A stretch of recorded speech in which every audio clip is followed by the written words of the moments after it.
This video will show us how to add pricing to our 2021 demo tab under the product info Google Sheet.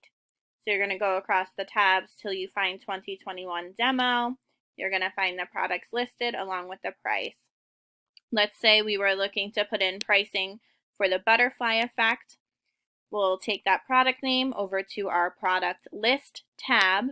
Click our product list tab and scroll until we find butterfly effect. Once you find butterfly effect, you'll notice its price next to it, which is $119.